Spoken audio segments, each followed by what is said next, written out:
Welcome to the East by Southeast Spoken Word Showcase. Together we will experience the art of poetry in the voices of diverse performers united on a single stage. Channel Austin is honored to present the East by Southeast Spoken Word Showcase. Enjoy.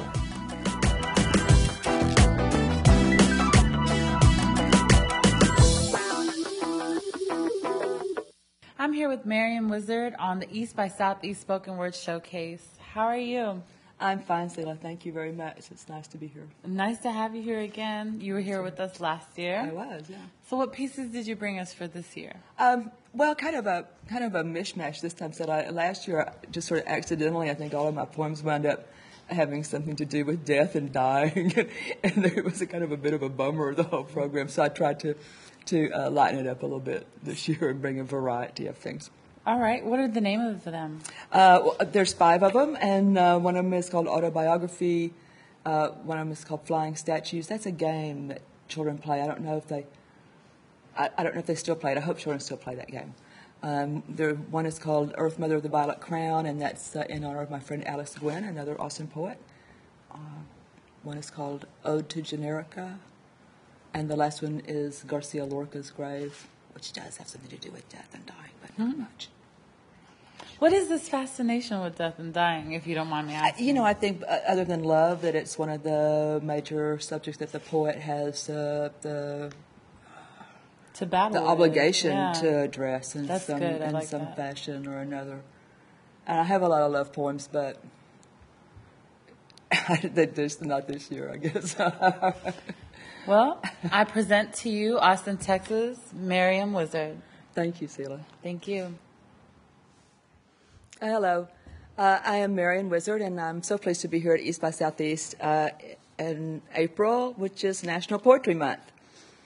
A lot of people that I know seem to be writing their memoirs, and I've written a poem about that. It's called Autobiography. You asked me for the story of my life. I can't tell it. I don't know it. Is it even a story? I can't tell yet. If so, it's a mystery with so many subplots and sudden twists, and so far no flashbacks, that it's hard to tell what's going on. And so many characters, even assuming I'm the main one, I can't keep everybody straight. Or what good is a story without a beginning, a middle, and an end? I only know about the beginning what I've been told. And as for the middle, complicated, heavily populated, and fast-moving, we could talk about that for hours, and neither of us would be any the wiser. As for the end, I'm as mystified by that as by any unfolding news story, novel, or scientific inquiry. And so how shall I tell that part? And pray tell when? It will take a good editor to make my life a good story, and until one comes along, all I can do is to keep on living episodes that may or may not be connected, may or may not make sense, and may or may not wind up on the cutting room floor when that unknown muse assembles this raw, pulsing stuff into some semblance of order and uses it to spin an artful tale. Impossible to truly tell the tale of any life, be it grasshopper or ant, and anyway, I don't have time, do I, to get caught up in self-justifications when, like the white rabbit, I'm running late for my own expectations. Give me another 40 years or so and then ask me about my memoirs. I have been writing some poems the last couple of years that are based on children's games, and this one is called Flying Statues. Flung head or feet first into a whirling world of wonders, we bounced off the furniture, the walls, the trees, shaped by each collision with life as it came at us. Rolling at last to rest and looking round, I saw the others where they had landed, frozen in postures, weeks, years, decades past, opinions carved in stone by the impact of inflexible experience, saw change in the middle of the lawn, irresistible eight-armed goddess, she who flings us admiring the momentary art of the immobile. I tried to hold my stance, but the ground shifted beneath my feet, and dizzied by the twirling, I watched a wave of laughter break up the last cast-iron idol on the rocks of mockery. Flying statues, self-important poses, meet the staggering swirls of chance. Within the confines of physics, they dance. Down the street, hear Jimmy's mother calling. It's dinner time. The statues unwind, pick themselves up off the grass, and go home. Only one stubborn child lingers in the dark, still pretending to be a ballerina.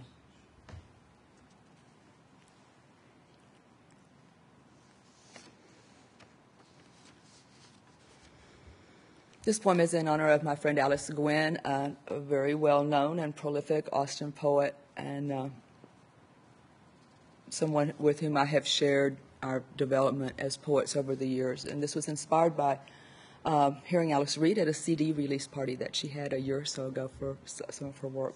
It's called Earth Mother of the Violet Crown. Alyce, the mother of mercy and 3 sons, taps a rose tattoo on her own heart, the original beat, the title drum. She defines her part, like the breast when the milk comes. Alyce, Madre de Mar, beaded, fringed, scented in sweat and jasmine, our jewel of the Colorado, swaying Suffolk incantations, Colorado red, the red of blood, Menzies lust, of a bad moon rising, un corazon impaled on love. She speaks in a voice that shimmers, gauzy silk caress, urgent as a butterfly's kiss, extending forgiveness for our petty gambler's sins. All she asks is a candle lit by your trembling hands to sanctify the shadows where her shrine forever stands. Musician's muse, angel of the violet crown, when twilight falls on garden walls, bees spin honey into gold, we come to your door, the hungry, the poor, you comfort with new songs, twice told.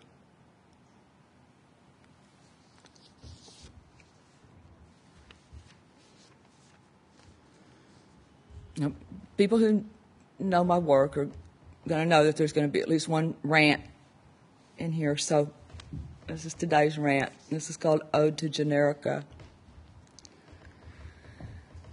Fattened and fed, sweet-talked and misled, ox-eyed, inbred, fast food chains, manacle willing hands to greasy bags of fries, eager esophagi gulp down homogenized lies. The road goes ever onward, from the golden arches to Taco Bell, from Chevron to Mobil to Exxon to Shell, but at the end of the day we never left the warm embrace of Generica. We took the highway to hell, but it turned off at heck, family-friendly, blandly meandering through a neon-branded hall of mirrors, supersizing profits, cholesterol counts, highway construction funds, and diabetes, and we never asked what would be sacrificed for that harvest of calories.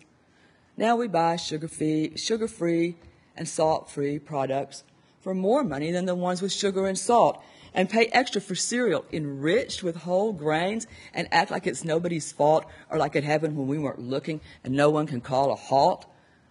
Generica, Generica, we blame our flab on you, gulping down fast food, though we know it's no good because facts are too fibrous to chew.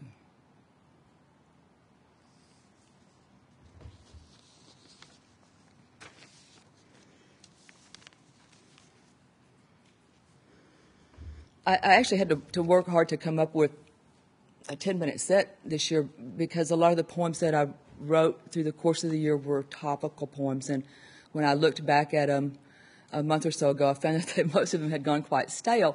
And I had to work hard on some that weren't quite finished yet to get them ready. This last piece is different. It came to me and tapped me on the shoulder and said, write this down now. And although it was inspired by a news story last October, it is not, I think, a topical poem. I hope you enjoy it, and it's called Garcia-Lorca's Grave. Garcia-Lorca's grave has been found, they say, in Spain where the rain fell on Abel and on Cain, where those without fear were shortly seen to disappear, in Spain where the brave fell mainly into mass graves, in fascist Spain. Garcia-Lorca's bones have been found just where they should be, of course, in Spain, for people don't just disappear. Not him nor any of the tens of thousands of poets, patriots, shopkeepers, communists, loudmouths, troublemakers who didn't know when to shut up and who still, it seems, have something to say. As long as there are mass graves, you will find the poets in them. His books were burned, then banned. What's left to save? Poets don't need books. Their words whisper on the waves. Federico, hermano, ¿Qué dice?